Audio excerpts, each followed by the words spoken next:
When I came to Stanford, I became a professor of finance. Yes. And in the world of finance, Yes. when Yes. you say diversification, that means, oh, we need to spread, buy thousands of stocks, invest in, the entire Nasdaq, S&P 500, Russell 3000, or whatever, whatnot, right? But that's not diversification, right? So well, that is diversification, but that is not the diversification that VCs are using. They're using what I call a smart diversification. Their diversification is much closer to Warren Buffett's diversification. If you look at Warren Buffett's portfolio, it is diversified. He does not invest in one or two or three stocks. He typically invests in like 40 to 50 stocks. But it is a meaningful diversification because there is a non-trivial positions in a limited number of stocks. It is the same with VCs. Typical VC fund will invest maybe in 20 to 30 to 50 deals. So 20 to 50 startups. Yes. It is a diversification, right? And they expect most of the startups, in fact, to fail. Yes.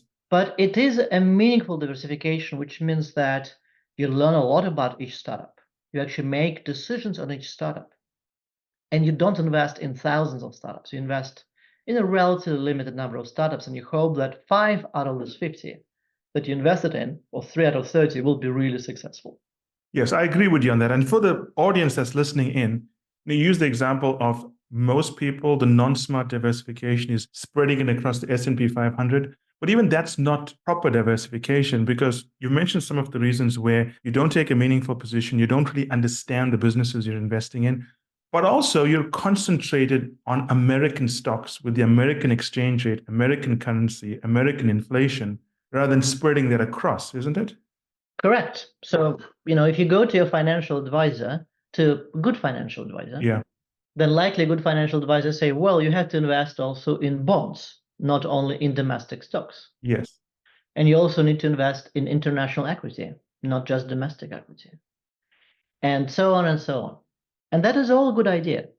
But that means diversification, investing in many, many, many portfolios. Like for the listeners, go to your, let's say you have a pension plan. Yes. Go into your pension plan and maybe you invested in, Vanguard or Fidelity mutual funds. Well, check how many stocks are there, whether it's domestic or global. Well, there's going to be maybe hundreds, if not thousands. So that is what in finance we mean by diversification. And when I say diversification in the venture capital context, in the context of the venture mindset, Yes. that in fact is a different type of diversification. Yeah, absolutely. It's almost a sense that you're taking meaningful positions, but you're investing where you have an understanding, as opposed to the common investor who's sitting at home, may not have an understanding of a company or a sector, but everyone's talking about it, so they go in to get diversification. Is that a good way of paraphrasing it? It is. It's interesting because, venture capitalists, those that practice venture mindset. So first of all, they don't spread too much. They Yes. spread but in a limited. They're concentrated in a sense. They're diversified but concentrated. Absolutely. Yes. Okay. Second is, yes, they do not invest just because they hear somebody say, "Oh, that's a great startup. Let's invest." Yes. Right. Well, and trust me, Michael, if you hear about any startup on TV, that means that it's too late for you to invest if you're a venture Yes. capitalist. Yes. Absolutely. They would like to be the first. And they do use other venture mindset principles and mechanisms to be the first. But they go in, they do spend a lot of time. Do you know that my research shows that on every single startup that early stage venture capitalists invest, on average, they spend like 200 hours of due diligence. Well, sounds like my kind of guys. Yeah. And well, it's a lot of time, it's a lot of effort.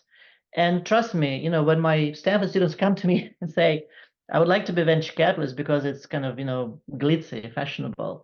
Most of this work actually is very boring, okay? Is very down to earth. You're doing due diligence. You are checking on your existing startups and your investment portfolio. But yes, it's a lot of effort. But it's a lot of, as you correctly pointed, it's a lot of concentrated effort, but with smart diversification. And without diversification, it is not going to work because, well, because the failure rate is very high. That is kind of the critical feature of any disruptive environment. And again, venture cap has just experienced this for 50 years. But I think Yes. most of us are now in the industries where we're experiencing this more frequently and more frequently. Let me tell you one story. I have a close friend who lives in Switzerland. Yes. He's a relatively wealthy gentleman, and he's not from the world of venture capital, but he's my friend. So he knows that Ilya is an expert, as a Stanford professor, expert in venture capital. So we got together, and he told me, Ilya, you know what? Your kind of venture capital stuff is all rubbish. I mean, here's a different word, okay? Much more impolite. Yes. It's all rubbish, he said. And I said, why? And he said, well, you see, I met these guys, and very interesting startup. And I invested in this startup. And you know what? I lost all my money because those guys went belly up. Okay, so that was the story. And I asked him, so how many startups did you meet, or how many founders did you meet before you decided to invest? And he said, oh, just those, just that one startup. Well, there's a problem, right? But that's the first problem, which is it's one out of one. No. Yes. Do you know that VCs on average meet 100 startups, actually more, 101, my research shows on average, Yeah. to invest in just one. One out of 101. They say no 100 times to say yes only once. So my friend, first mistake he did, one out of one. Well, the second question I asked, so how much time did you spend doing any kind of due diligence on what they did? And he said, well, I liked them. I thought they were cool. The idea looked cool, so I invested. And of course, this is all rubbish. And I said, well, that was rubbish. But the rubbish, I said, was not the guys that you Yes. invested in. It's not the startup. It is your process. Absolutely. It's one out of one, and you spent maybe 20 minutes on due diligence. Okay, no. And then I told them being a professor, a little lecture about how he might have improved his Yes. outcome.